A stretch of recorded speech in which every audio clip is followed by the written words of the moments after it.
When exploring the absolute worst of humanity, it becomes painfully clear that there is no limit to how dark the human mind can get. In our last video, we proved that the word depraved is the only fitting description for those who act without a single shred of morality, conscience, or remorse.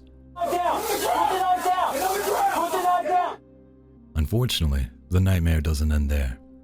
From a deeply disturbed individual eating human remains at a train crash site to sudden, unprovoked attacks on innocent pedestrians, to sinister predators caught lurking just inches from a family's Ring doorbell surveillance systems, and cell phones continue to document the unimaginable. Prepare yourself. Here are the most depraved humans ever caught on camera. Part 2. I beg your pardon? You're joking? Anything you do say, maybe give an No.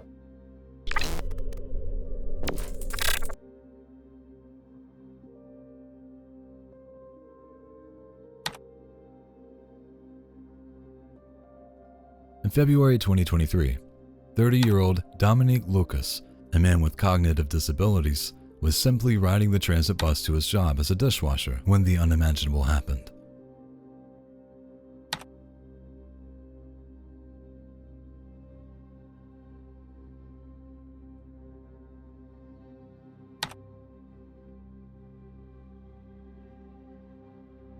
Another passenger, 62-year-old Aaron Cole, randomly launched a vicious attack, violently stabbing Dominique 33 times.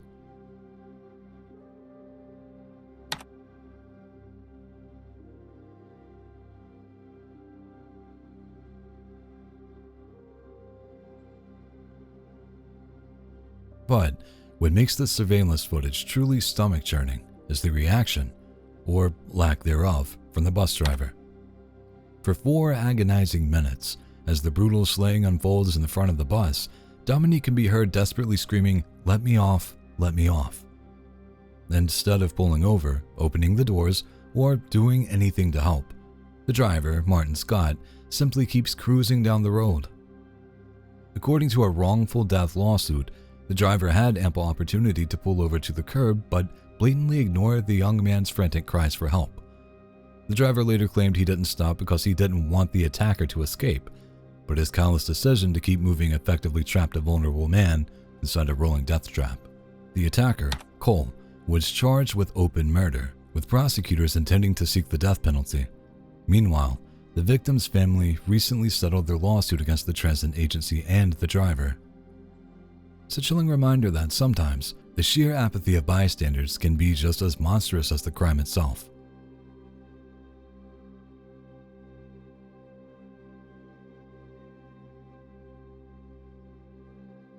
If you thought waiting at a bus stop was safe, you might want to reconsider. In March of 2025, a truly terrifying and completely random attack took place in Atwater, California, leaving 4 people severely injured. It wasn't your typical mugging either.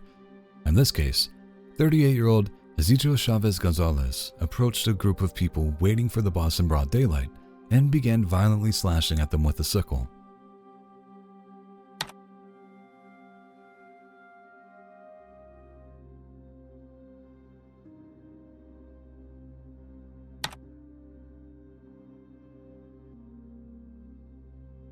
Yes, you heard that right. A farming sickle. He attacked 3 people at the stop for absolutely no reason. 2 of the victims managed to scatter and run for their lives, but a 3rd victim, who used a walker, couldn't get away in time and was forced to endure the assault.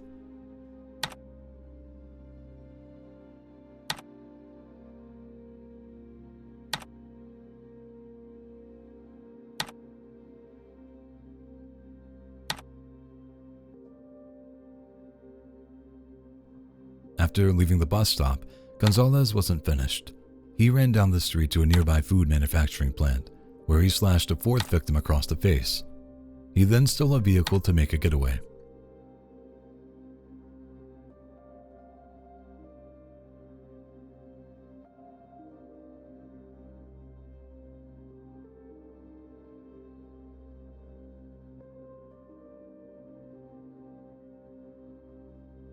Fortunately, the police were already hot on his trail. After a brief pursuit, The victim crashed the stolen car into a pole and was promptly arrested. Authorities recovered the bloodied weapon from the wreckage. All 4 victims had to be airlifted to the hospital with serious injuries, but miraculously, they all survived. As for Gonzalez, he's now facing multiple felony charges, including attempted murder and carjacking. What drove him to go on a random bloodthirsty rampage remains a mystery, but it perfectly encapsulates the kind of senseless depravity that can strike out of nowhere.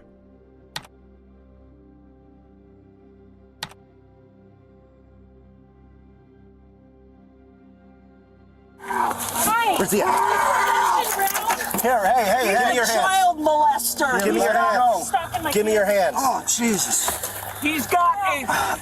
Let go of it. Give me your hands. Give me your hands. Yeah, you got it. Give me your hands. If you do anything, I'm gonna sock you, all right? That's copy? Yeah, copy. Sometimes when depraved individuals cross the line, the community decides not to wait around for the police. That is exactly what happened in Yavapai County, Arizona, in early 2023. The suspect, a 48-year-old man named Dustin Brown, had developed an obsessive and terrifying fixation on a 17-year-old girl.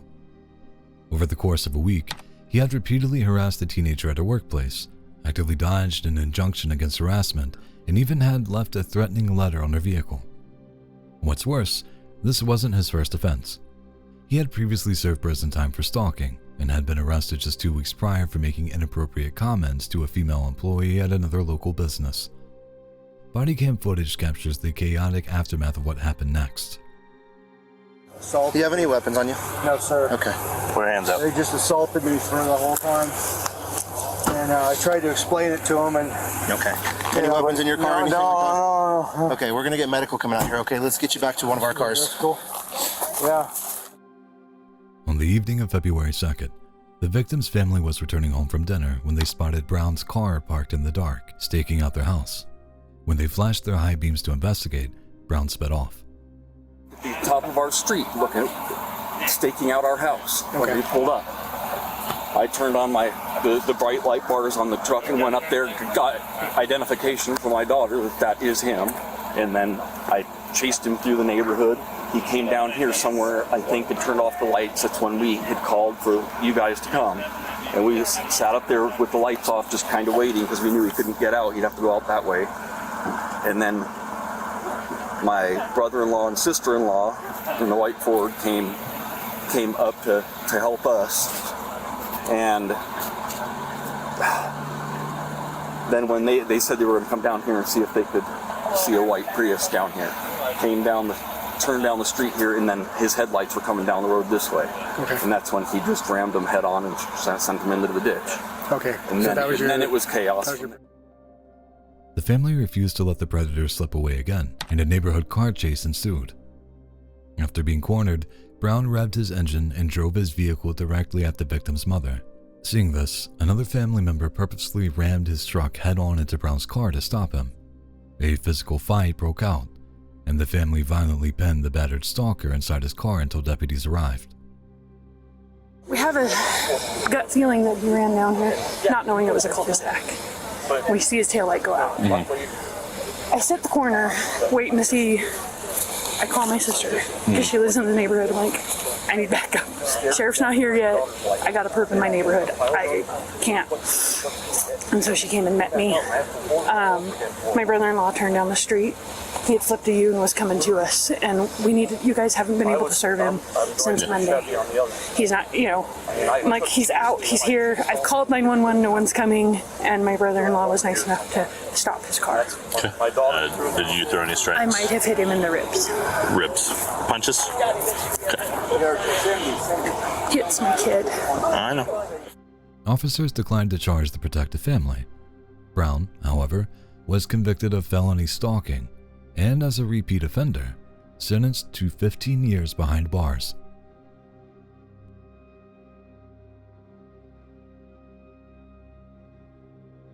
There are a few places on the internet darker than the corners where predators hunt for the vulnerable. In October 2017, 23-year-old Aiko Tamura disappeared from a psychiatric group home in Tokyo. She had been struggling with her mental health and posted on Twitter seeking someone to enter a suicide pact with her. She was quickly contacted by a user offering to help. Security camera footage from the two separate train stations shows the last time Aiko was ever seen alive. She is captured on CCTV walking side by side with a young man she believed was going to help her end her pain. Instead, he was a monster. When Aiko's worried brother hacked into her Twitter account to look for clues, he found her disturbing exchange with a stranger. He took this information to the police, leading them straight to the Kanagawa apartment of 27-year-old Takahiro Shirashi. When officers knocked on Shirashi's door, they were met with an overwhelming foul stench. Inside his small apartment, they discovered a literal house of horrors. Shirashi had dismembered 9 different people, storing their severed heads and hundreds of body parts in coolers packed with cat litter to mask the smell. He became known as the Twitter Killer, a truly depraved predator who lured suicidal young women to his home under the guise of empathy, only to assault and murder them. Aiko was his 9th and final victim, killed during a gruesome 2-month spree. Shirashi was sentenced to death and was executed by hanging in 2025.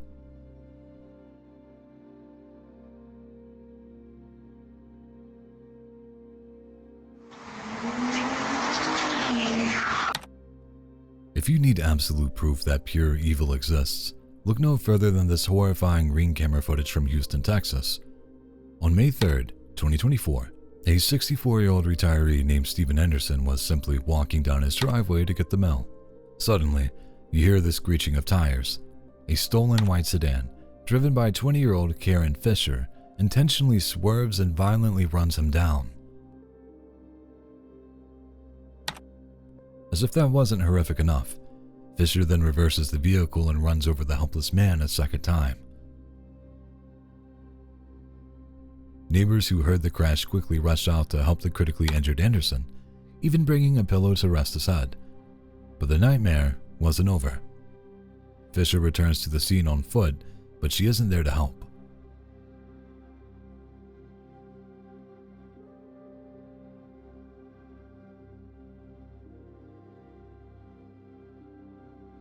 In a display of absolute unhinged depravity, the footage shows Fisher walking up to Anderson's limp body. She flips him over, straddles him, and bizarrely leans down to kiss him. Then she produces a knife, slits his throat, and stabs him 9 times before leaving the blade lodged in his chest. After the brutal execution, she simply stands up and casually walks away as if nothing had happened.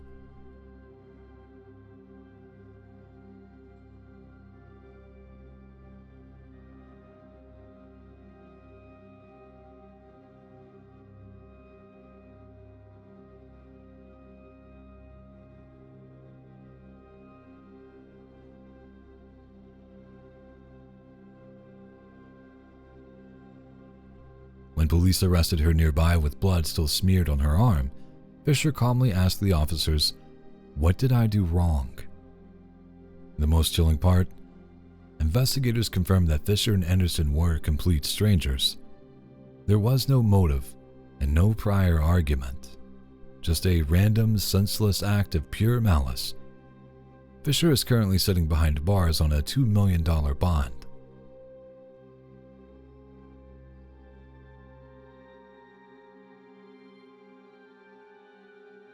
Let's head over to the UK for a piece of footage that left an entire nation reeling. In August 2007, 11-year-old Rhys Jones was simply walking home from football practice in Croxteth, Liverpool.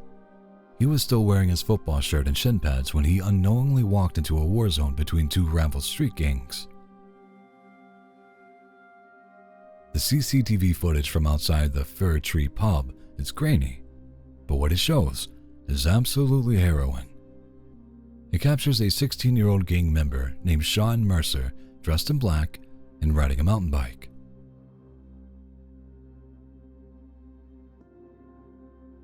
After spotting members of a rival gang, Mercer stops, straddles his bike, points a Smith & Wesson revolver with both hands, and fires 3 shots across the pub's busy car park.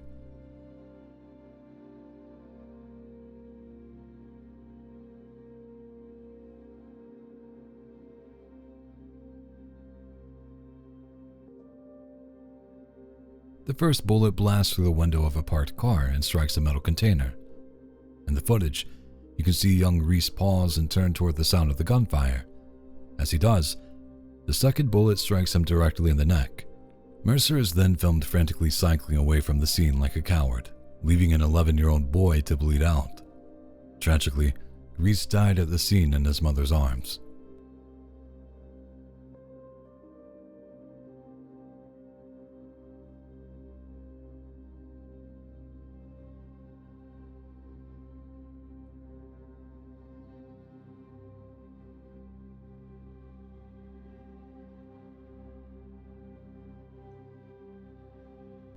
It took months to break the gang's code of silence, but thanks to the CCTV footage and a painstaking police investigation, Sean Mercer was eventually arrested and sentenced to life in prison. It's a sickening reminder of how quickly innocent lives can be destroyed by senseless, depraved violence.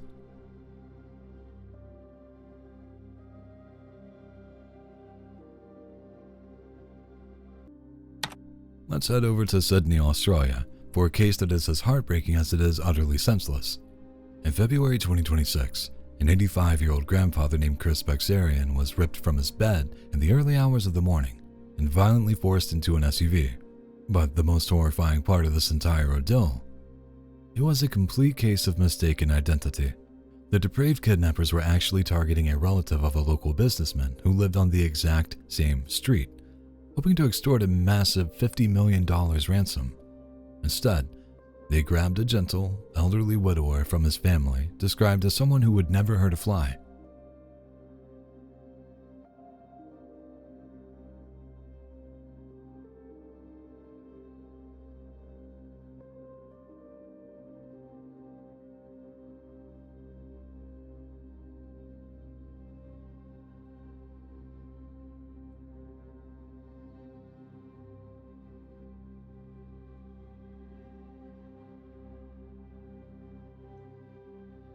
CCTV footage released by the New South Wales Police during their public appeal shows exactly how cold and calculated these criminals were. In the clips, you can see three hooded men briskly walking down a dark, quiet street towards a property in Durrell. Police allege this house was used as a makeshift stronghold where the innocent grandfather was held captive and eventually killed. Additional footage shows a blue Hyundai sedan missing a left hubcap arriving at the property the very next day.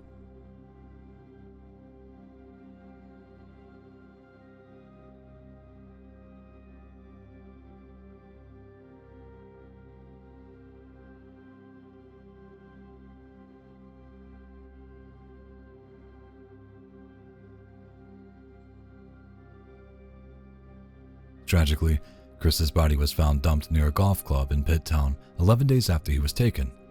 Multiple men, including a 23-year-old major player who allegedly organized the abduction, have since been arrested and charged with kidnapping and murder. It's hard to fathom the level of wickedness required to snatch an innocent elderly man from his home just for a payday that was never going to come. Nice to meet you. We got a call that someone got bit at the church. Yeah. When you think of a church, you generally imagine a place of peace, sanctuary, and forgiveness. But not at this Catholic parish in St. Cloud, Florida. Bodycam footage released by police shows the aftermath of a truly bizarre incident in which a 66-year-old priest literally sank his teeth into a woman's arm. Footage shows officers arriving at the church to investigate a report of a physical altercation during Mass. I was watching the video of what happened. Okay. Can I watch it with you, or? Yeah. Did you see it happen? Well, it doesn't show that much. She's just like, Sorry.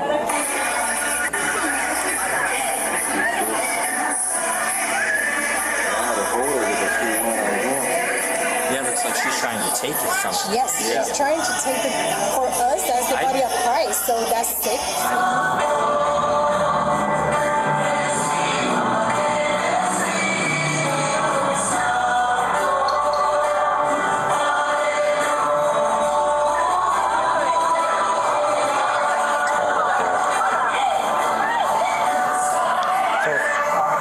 Is there In the process for this, does he have to hand it to her? Like, does he have to place it in her mouth? She has to put her hands in a specific way. So if she doesn't put her hands in a specific way... But he doesn't have to put it in her mouth. He can just put it in her hand. She just has to hold her hand. Either or, okay, yes. Right. Okay. Either or. They speak with the suspect, Father Fidel Rodriguez, who openly admits to the bizarre act. According to the priest, the woman had come up to receive communion, but she hadn't taken the proper steps beforehand, like going to confession, and wasn't holding her hands correctly to receive the host. Because of this, he refused to serve her. Upset by the rejection, the woman stuck around for a later mass and tried again. When he refused her a second time, she allegedly reached out and grabbed the bowl of communion wafers herself. That's when the priest decided to get physical. On the body cam, Rodriguez justifies his actions to the police, stating that grabbing her arm and biting her was the only way that he could defend what was sacred to them. She started pushing me, agreeing me, and some ministers came and grabbed her and asked her to leave. She don't want to leave, and she leave, making a scandal in all the mass. The mass stopped. Everything was a disaster, scandal in the mass. So let me ask you something, Father. So you felt just I recognized that by her as defense, okay, and as defending myself and defending the sacrament. So you felt like she was kind of, it's a sacred place, right? So she was kind of She made a scandal. She was defiling. She pushed me. She agreed with me. She was very. I told you that the attitude was very defiant. When the medics examined the victim, she describes the bite mark on her wrist, stating that the priest clamped down on her like a beaver would with a log. While you shouldn't go around grabbing things that don't belong to you, a spiritual leader biting a parishioner like a wild animal is undeniably depraved. The police agreed, forwarding the case to the state attorney's office with a recommendation for simple battery charges against the man of the cloth.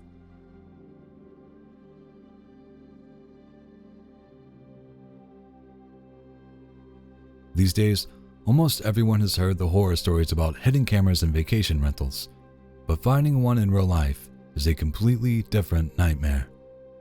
In Hocking Hills, Ohio, a family's relaxing getaway turned into a terrifying ordeal when they discovered a tiny camera hidden in the downstairs bathroom of the rental cabin, a property appropriately named the Sly Fox Lodge. Bodycam footage shows deputies arriving at the cabin after the family called 911. Yeah, I was about to say, so we went out to eat last night, we went to the gas station and whatnot, we came back here, we had all gotten to the hot tub. I went down there and was changing in the bathroom, whole nine, and then he walked in there to go pee and just happened to notice something black at the ceiling. And when he reached up there and picked it up, he thought, he's like, that looks like a camera, so he hollered for me, and I went walking in there. And as I pulled it down, it definitely looked like a little mini cam. So we pulled the drop ceiling or whatever, we pulled that back, and as soon as I went, it's all linked, connected. The father explains that his wife spotted the tiny device, which looked like a nano cam. When investigators examined the bathroom, they found the camera lens perfectly aligned with a small hole in the drop ceiling, pointed directly towards the shower and toilet. It was even wired to an extension cord hidden out of sight above the ceiling tiles. The property owner, 39-year-old Jason Yard, initially tried to claim the camera was simply for security purposes. However, investigators soon uncovered his extensive history of purchasing Wi-Fi spy cameras and related equipment. In a sickening, ironic twist, Yard's online listing even explicitly threatened guests with a $500 fine if they dared to tamper with his cameras. But the situation was far more sinister than a simple privacy violation. Because children were present, Yard was ultimately taken into custody and pleaded no contest to felony illegal use of a minor in nudity-oriented material. What started as security for my rental property turned into unnecessary curiosity. I knew it was wrong, but the novelty quickly wore off. He was sentenced to 6 to 9 years behind bars and will be required to register as a sex offender for the next 25 years.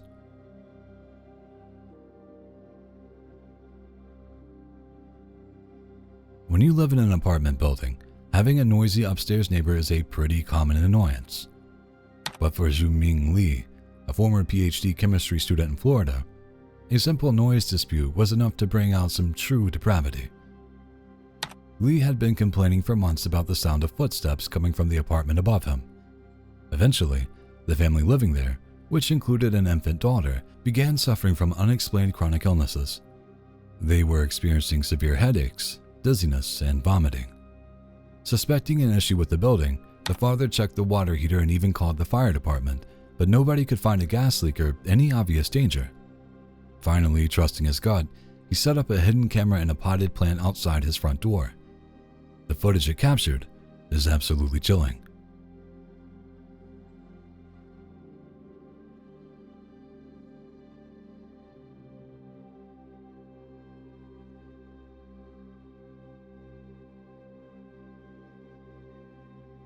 It shows Lee crouching down by the doorframe, pulling out a syringe and injecting a liquid directly into the crack beneath the door. Hazardous materials testing later revealed that this liquid was actually a potent handmade chemical cocktail of methadone and hydrocodone, both incredibly powerful opioids. Lee was using his university chemistry background to literally poison his neighbors, showing absolutely no regard for the fact that there was a baby inside. He was quickly arrested and expelled from his university, but in a frustrating twist, because he was in the US on a student visa, his expulsion caused his visa to be canceled. He was quietly deported back to China before he could face a criminal trial. While the family is thankfully safe now, it's terrifying to know that this guy is just walking free.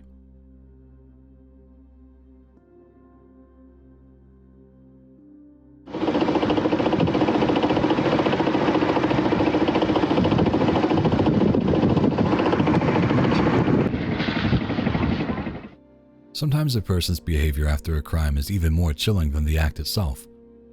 In July 2024, residents of Herzliya, Israel witnessed a scene straight out of a horror movie. A woman, drenched head to toe in blood, was captured on camera casually walking barefoot towards a local shopping mall. In her hand, a double-edged axe. This is 33-year-old Sigal Iskovich. Just moments before this terrifying footage was taken, she had committed an unthinkable crime. Inside her apartment, she ambushed her 6-year-old son in the bathtub. Then, fearing neighbors would hear their injured dog howling, she grabbed an axe and slaughtered the family pet, striking the animal over 40 times. Instead of hiding, she changed her clothes, picked up the fur-covered axe, and walked out into the streets. Witnesses reported she was grinning, and her face was so caked in blood that it looked like a mask. Along the way, she swung her weapon at passing cars and bystanders before finally attacking a mall security guard, who managed to help disarm her.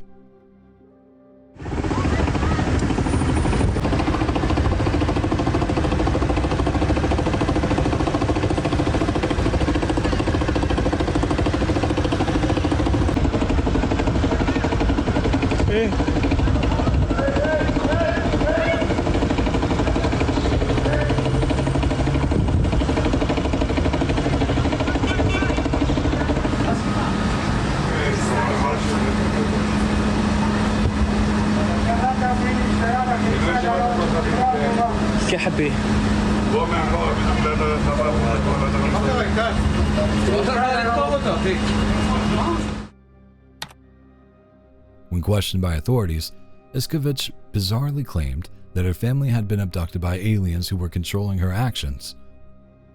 In early 2025, a court found her not guilty by reason of insanity, committing her to a psychiatric institution for 25 years. It's a truly horrifying break from reality and a devastating loss of innocent life.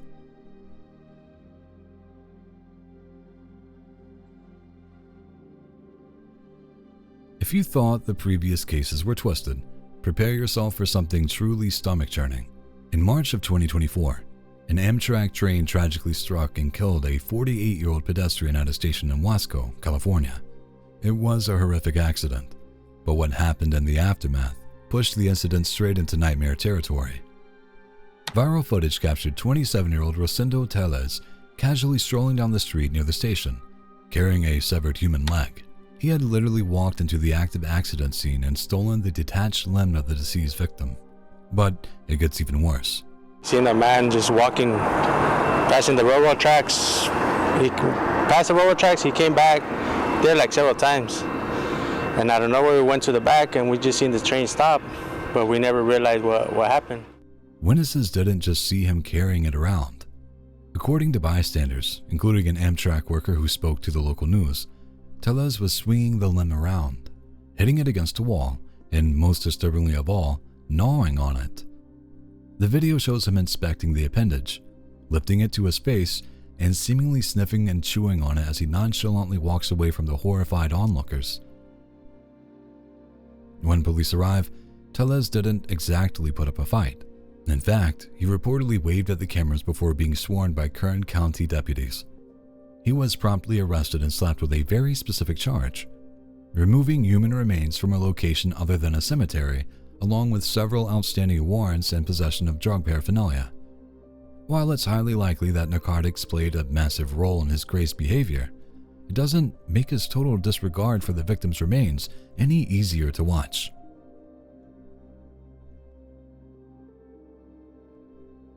If there is one case that truly defines the word depraved, it's the infamous 2012 Miami zombie incident. This footage, captured by surveillance cameras outside the Miami Herald building, shows an 18-minute nightmare that shocked the entire world. On a sunny Sunday afternoon, 31-year-old Rudy Eugene abandoned his car, stripped completely naked, and wandered around the MacArthur Causeway. There, he encountered a 65-year-old homeless man named Ronald Popo, who was resting in the shade. For reasons that remain a mystery to this day, Eugene brutally attacked him.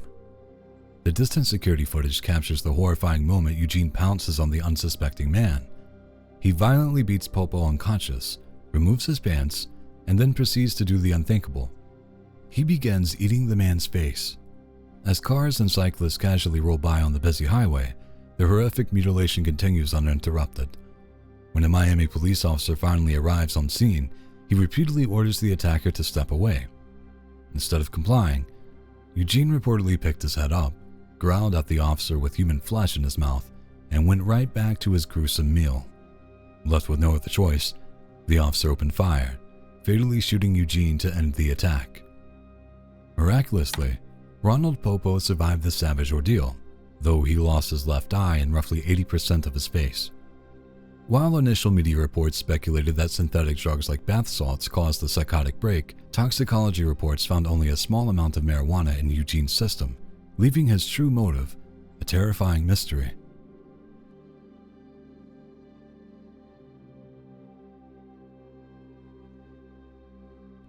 This next clip is increasingly tough to stomach, as it captures the immediate aftermath of a horrific family massacre. In January 2026, police in Piscataway, New Jersey received frantic 911 calls from a local home. One call featured a woman screaming, "Stop, stop," in the background. A second call came from a terrified father who told dispatchers that his 29-year-old son, Jordan Barnes, was going ballistic and chasing him around the yard with a knife. Hey, what's going on, man? You all right? People locked me in the car, tried to kill me. Come here. Help me. No. Go. Look, yo, it's just a flashlight. I can't see. Yo, come on, man. Come on. All right, 302. He is armed with a knife. He just went inside and locked the door. And that's where we are right now. When the first officer arrives, the bodycam footage shows Jordan standing on the front porch. As the officer approaches, Jordan picks up a knife, retreats inside the house, and locks the door behind him. Moments later, he appears in a second-story window, making a chilling throat-slicing gesture at the police below and yelling that they aren't coming inside. Realizing the severity of the situation, an officer peers through a narrow window next to the front door and spots two unresponsive people lying on the floor. Hey, Jordan, let me just talk to you, brother. Listen. No, listen. Jordan, listen, brother, listen. I'm calling in, listen, let me just talk. Let me come inside and talk to you, man. Let me just talk to you, bro. Listen to me. Hey, get back.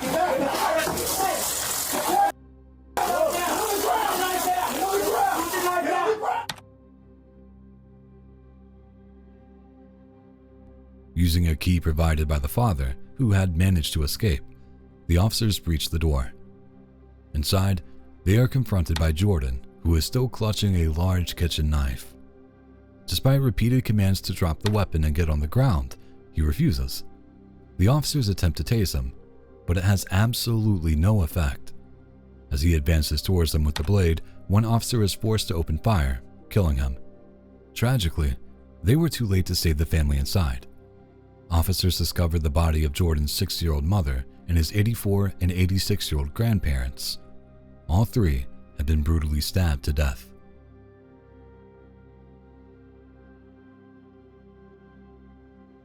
There are a few things more depraved than a parent turning on their own child. In May 2025, an absolutely shocking 911 call came in out of Charlotte County, Florida. A couple visiting a remote nature preserve stumbled upon a horrific sight: a 12-year-old girl bleeding heavily from severe knife wounds to her face and neck. 911, what's the address of the emergency? You know what? We are in a state park. It's called, oh God, what is this park called? We're not from here. A little girl stopped us. She's bleeding. She said, really, Dan, pat her down, please. Don't let her in the car without patting her down. Okay, how old is she? How old is she? 12. What's her name? Where's she bleeding from? It looks like her head is her name. She's saying she's really lightheaded. Okay, are you near I-75? Yes, we are real close to 75. We're in that park that's right there by I-75. Here, let me unlock it. I'm trying to get your location, okay? Just a moment. Don't hang up, please. Okay. No, I won't. I won't hang up.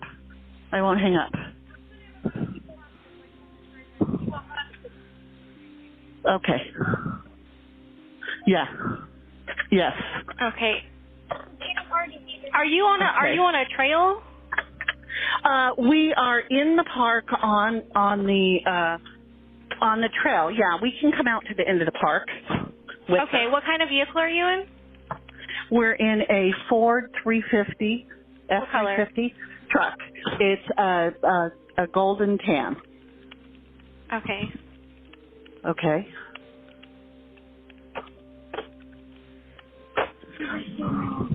And I'm sorry. I wish I knew what park it was. Okay, it's okay. I'm going to try to get your location, okay?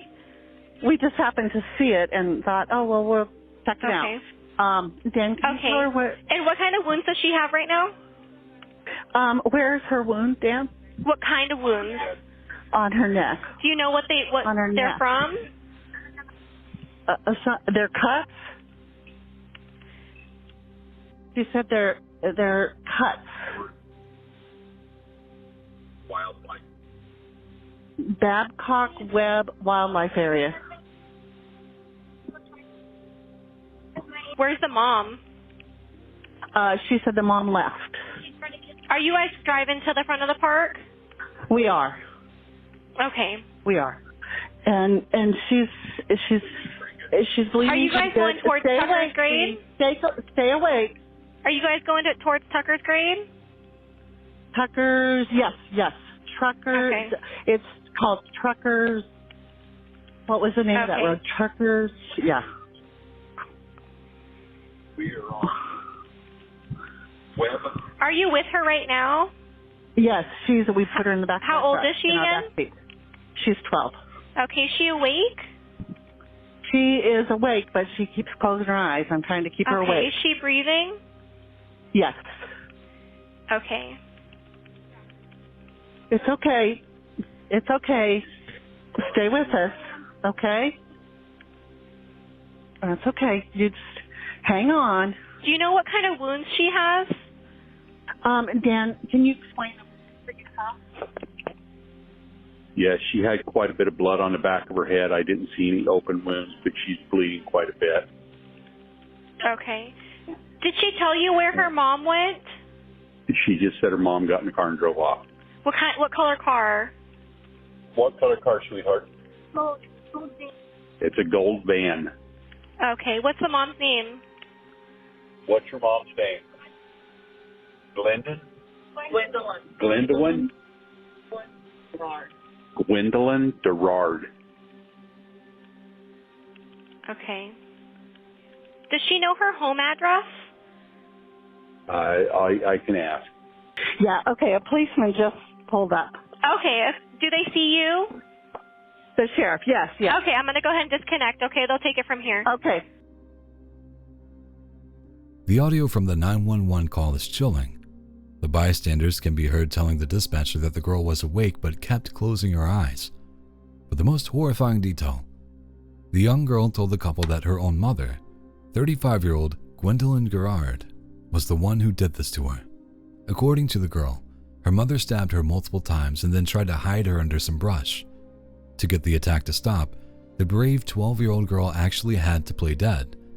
Believing she had finished the job, Gerard got into her van and simply drove away, leaving her daughter to die in the dirt. Fortunately, the girl's quick thinking saved her life.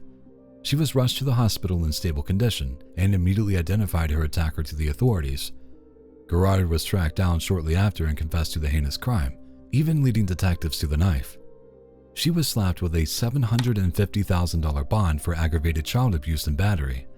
As the local sheriff put it, it's a miracle this young girl is still alive, but the mental scars of being left for dead by her own mother will likely last a lifetime.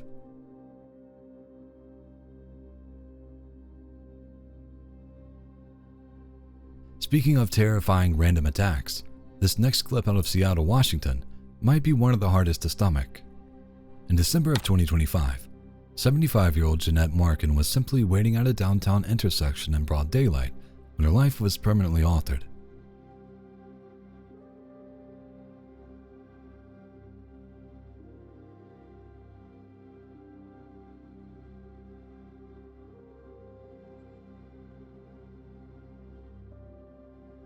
Their surveillance footage shows a man creeping up behind the elderly woman. Without any warning whatsoever, he violently bashes her in the face with what turned out to be a makeshift weapon, a wooden board with a large screw sticking out of the end. The attacker immediately flees the scene, while horrified bystanders rush to help the severely injured woman. Tragically, the senseless attack quite literally gouged out one of Jeanette's eyes, leaving her permanently blind on that side, alongside a broken nose and shattered cheekbone. But here's where the story gets even more infuriating. Police arrested the suspect, 42-year-old Phil P., just a block away.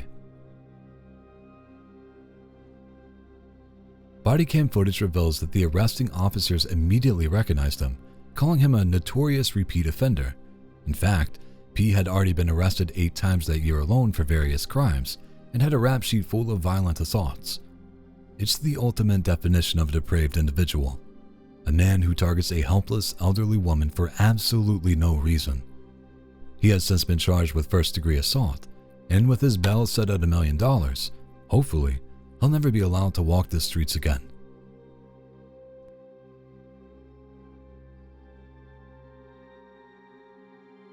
Let's head over to Seattle, Washington for a terrifying reminder of why you should always stay far away from the edge of train platforms. Surveillance footage from the Northgate Light Rail Station shows a man waiting peacefully for his train.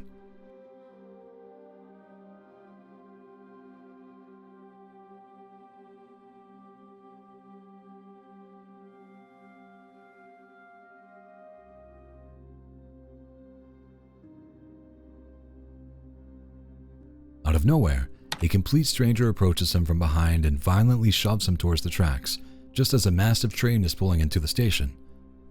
Miraculously, the victim manages to catch his balance and avoid tumbling directly into the path of the oncoming vehicle. But the attacker wasn't finished. He stepped forward and shoved the victim a second time, clearly determined to send him over the edge. Once again, the man managed to stay on his feet, prompting the cowardly attacker to flee the scene. Thanks to this crystal clear CCTV footage and some solid police work, authorities tracked down the suspect, 26-year-old Eliseo Melendez, at a nearby mental health community facility. When detectives confronted him about the unprovoked attack, Melendez denied it was him, bizarrely claiming, "Maybe that was my twin that I don't have." The police, of course, weren't buying it. He was promptly booked into jail and charged with second-degree attempted murder. Thankfully, the victim walked away with his life, but it's a chilling example of how quickly an ordinary commute can turn into a desperate fight for survival.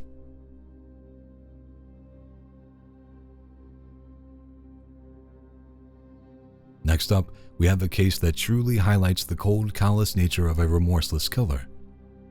In August 2023, 52-year-old Amir Gaeta was working an overnight shift as an Uber and Lyft driver in Seattle, Washington. The hard-working immigrant and father of two was simply parked in his Toyota Prius when he was approached by an 18-year-old Niana Allen Bailey.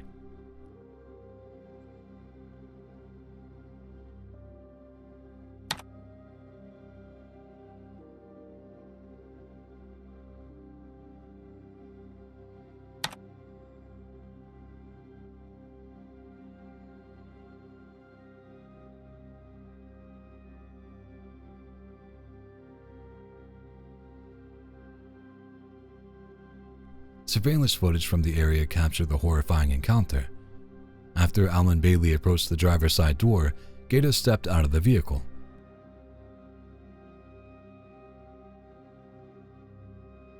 A brief struggle ensued before Allen Bailey pulled a gun and shot the innocent man in the chest, leaving him to die right there in the street. But it's what she did next that earns her a spot on this list. Rather than fleeing in panic or showing any ounce of remorse, Allen Bailey casually hopped into Gaeta's Prius and drove off. Over the next 2 days, she took the murdered man's car on a bizarre joyride around the Seattle area. She threw his cell phone and personal belongings out the window, visited her family, smoked marijuana, and even drove the stolen vehicle to a salon to get her hair done. She also stopped by a local Walmart to purchase an Xbox and an Apple Watch. Her twisted joyride finally ended when police spotted the stolen car parked illegally and arrested her. In March 2026, Allen Bailey pleaded guilty to second-degree murder and was sentenced to 20 years in prison. Sadly, this is a sentence that will never bring back the beloved father she so callously gunned down.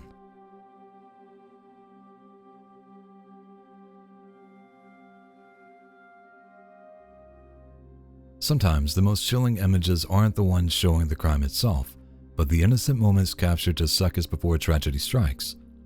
In September 2017, 25-year-old Ann Faber set out for a routine evening bike ride in the Netherlands.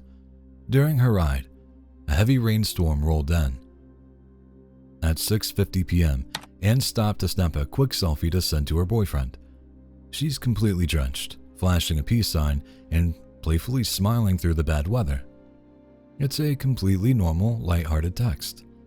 But this photo would become the last image of Ann ever taken. Mere minutes after she sent this image, her path crossed with a man named Michael P. He was a convicted sex offender who, in a staggering failure of the justice system, had been allowed unsupervised leave from a nearby psychiatric clinic. Seeing Ann alone on the deserted road, he deliberately rammed his scooter into her bicycle. After knocking her to the ground, he forced her into the woods at knife point, where he brutally assaulted and murdered her. When Ann failed to come home, a massive search was launched, and this haunting selfie was circulated across the world.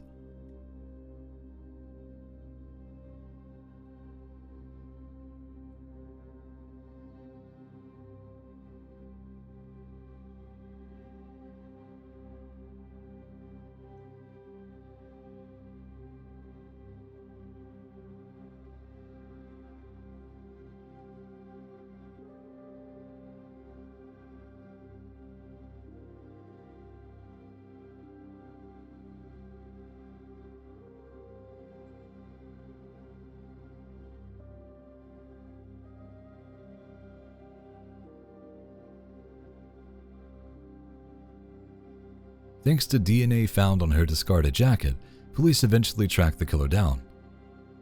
He was later sentenced to 28 years in prison. It's absolutely terrifying to look at this smiling young woman and realize that one of the most depraved monsters imaginable was waiting for her just down the road.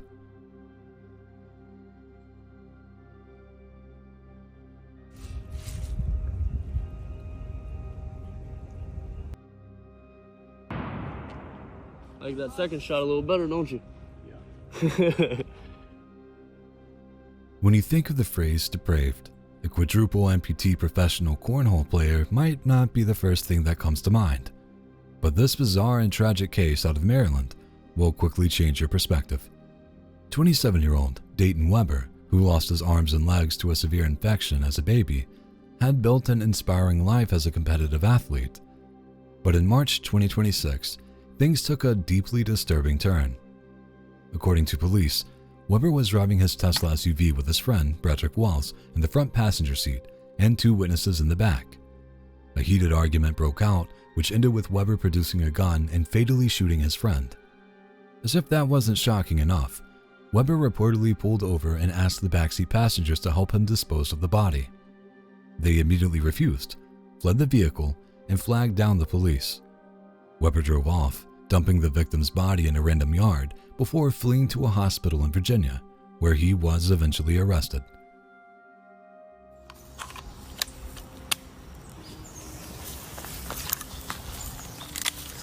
Let me get you a song.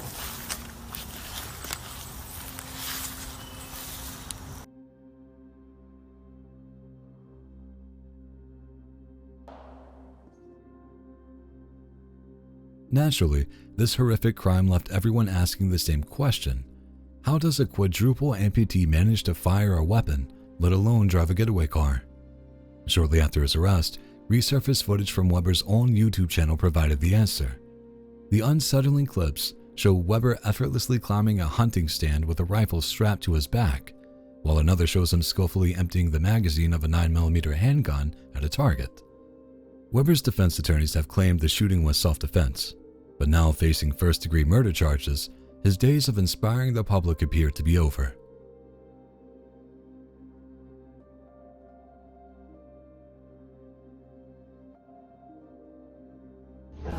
The moment arresting you for attempt murder, okay? You do I beg your pardon? It may harm you defence. You do not mention the question. I beg your pardon? You're joking? Anything you do say may be given evidence. No. Sometimes, the monsters are the people who are supposed to protect us. This heart-wrenching case out of Cambridgeshire, England, involves 31-year-old Kane Mitchell and his girlfriend's 12-week-old baby, Teddy. In late 2019, little Teddy was brought to the hospital unresponsive.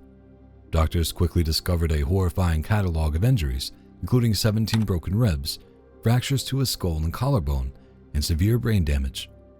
Detectives immediately suspected abuse and turned their attention to the mother and her boyfriend. This body cam footage shows the exact moment police confront Mitchell at the hospital. Right before the officers step in, he's putting on a show, hovering over the boy in intensive care and pretending to be a doting father. But the second the detective tells him he's under arrest on suspicion of murder, the performance kicks into overdrive. Mitchell begins wailing, squeezing out the most unconvincing crocodile tears you will ever see. He shouts at the officers, acting completely stunned and yelling, "I would never hurt a baby." It's honestly one of the most pathetic displays of fake crying ever recorded. He isn't crying for the innocent 12-week-old he brutally assaulted. He's just crying because he realizes he's finally been caught. The medical evidence was overwhelming. It proved that Mitchell had forcefully gripped, violently shaken, and struck the defenseless infant against the hard surface. Completely devoid of empathy or remorse, Mitchell was ultimately sentenced to life in prison with a minimum term of 18 years. Honestly, even that doesn't seem like enough. The moment arresting you for attempt murder, okay? You do I beg your pardon? It may harm you defence. You do not mention the question. I beg your pardon? You're joking? Anything you do say may be given evidence. No. Very upsetting time. No. I beg your pardon? Madam, I have to say the same to you. Because my colleagues, so we are arresting you on suspicion. Oh my God! Of attempt. There's something uniquely chilling about seeing a person act completely normal just hours before committing an unspeakable crime. This CCTV footage from New South Wales, Australia, shows 37-year-old Julian Ingram casually standing outside a police station, taking a drag from his vape. It was just after 8 a.m. on January 22, 2026, and he was there to fulfill his mandatory daily bell reporting for previous domestic violence charges against his ex-girlfriend. He looks calm, bored, and completely collected, but what he did later that afternoon is the absolute definition of depraved. Just hours after checking in with the authorities, Ingram drove to the remote town of Lake Cargaligo and unleashed a horrific shooting spree. He hunted down his pregnant former partner, her new boyfriend, and her aunt, callously gunning all three of them down in broad daylight. The fourth victim, a 19-year-old man, was also critically injured in the brutal attack. Following the bloodbath, Ingram hopped into his work truck and vanished into the rugged Australian outback. A massive manhunt immediately ensued, but finding a fugitive in the vast, acrid scrubland is no easy task. Even with a staggering $250,000 reward on the table, Ingram managed to elude capture for weeks. What makes the story even darker is that authorities eventually concluded someone in the remote community was likely helping him survive out in the harsh terrain. Imagine risking your own freedom to secretly shelter someone who just wiped out an entire family.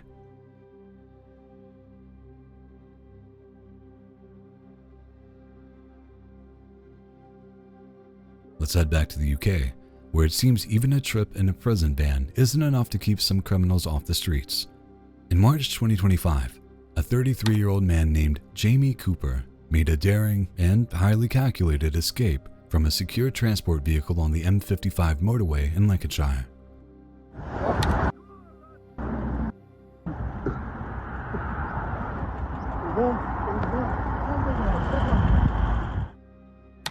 At the time, Cooper was in a GeoAmey vehicle being transported to the Lancaster Magistrates Court. During the drive, he suddenly claimed he was experiencing a severe medical emergency. Bound by protocol, the guards on board were forced to pull the van over near Junction 2 to offer him assistance. But the moment they stopped to help, Cooper made his move. Instead of needing medical attention, the man overpowered the escort officers, sprang out of the van, and completely vanished. Police quickly launched a massive manhunt, releasing CCTV footage of Cooper being escorted from police custody into the van earlier that morning, as well as subsequent clips of him wandering around the city of Preston on the run.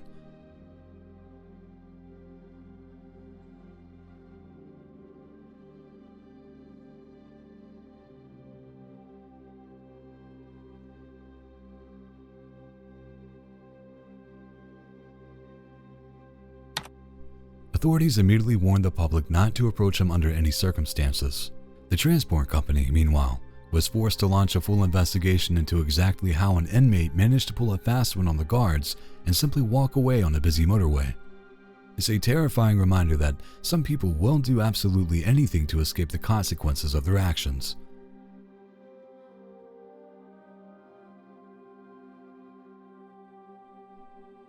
Let's head down to Australia for a deeply unsettling video that proves just how relentless some predators can be.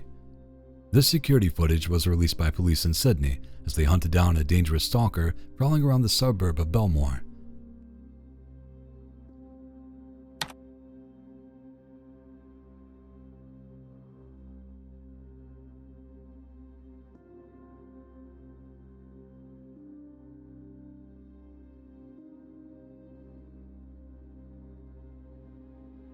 The story behind this footage is straight out of a horror movie. On the night of December 8th, a 31-year-old woman was walking home from the Belmore railway station when she realized a man was following closely behind her. Trusting her instincts, she immediately bolted and managed to get away safely. But her nightmare wasn't over. Just 2 days later, the exact same woman was walking along a nearby street when she was suddenly grabbed from behind. It was the same man. He covered her mouth and desperately tried to drag her toward an apartment complex. Fortunately, she fought back like her life depended on it, eventually breaking free and calling for help. When police reviewed the CCTV footage from the area, the truth became even more chilling. Just moments before the attempted abduction, the suspect had been following another woman who was forced to take refuge in a stranger's front yard just to escape him. Later footage showed this depraved creep returning to the very same train station a couple of weeks later, where he spent 2 hours stalking multiple different women. In hopes of finally taking him off the streets, police released these clips to the public. If this doesn't make you want to look over your shoulder on your walk home, nothing will.